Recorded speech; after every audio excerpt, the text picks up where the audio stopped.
The very word secrecy is repugnant in a free and open society, and we are, as a people, inherently and historically opposed to secret societies, to secret oaths, and to secret proceedings.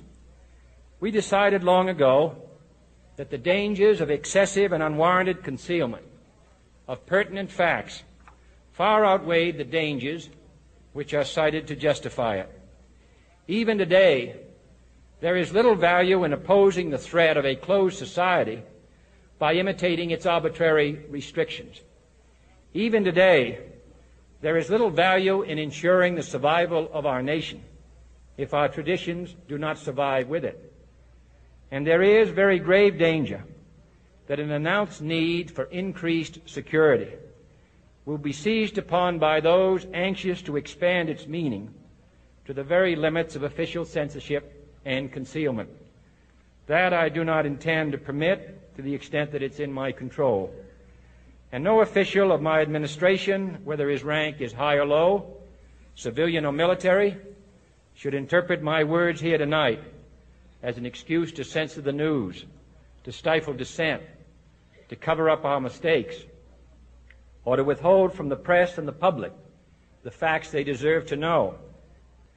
For we are opposed around the world by a monolithic and ruthless conspiracy that relies primarily on covert means for expanding its sphere of influence, on infiltration instead of invasion, on subversion instead of elections, on intimidation instead of free choice, on guerrillas by night instead of armies by day.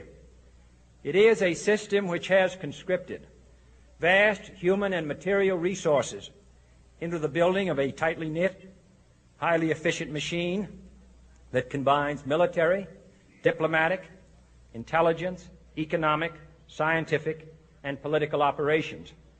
Its preparations are concealed, not published. Its mistakes are buried, not headlined. Its dissenters are silenced, not praised. No expenditure is questioned, no rumor is printed, no secret is revealed.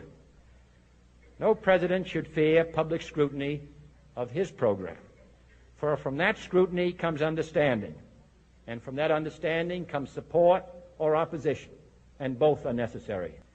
This administration intends to be candid about its errors, for as a wise man once said, an error doesn't become a mistake until you refuse to correct it. We intend to accept full responsibility for our errors, and we expect you to point them out when we miss them. Without debate, without criticism, no administration and no country can succeed, and no republic can survive.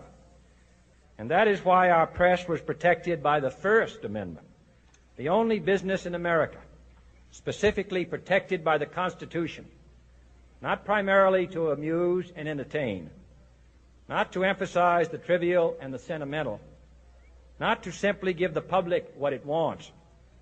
This means greater coverage and analysis of international news, for it is no longer far away and foreign, but close at hand and local.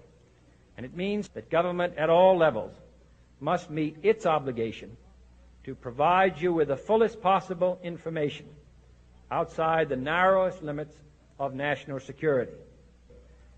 And so it is to the printing press, to the recorder of man's deeds, the keeper of his conscience, the courier of his news, that we look for strength and assistance, confident that with your help, man will be what he was born to be, free and independent.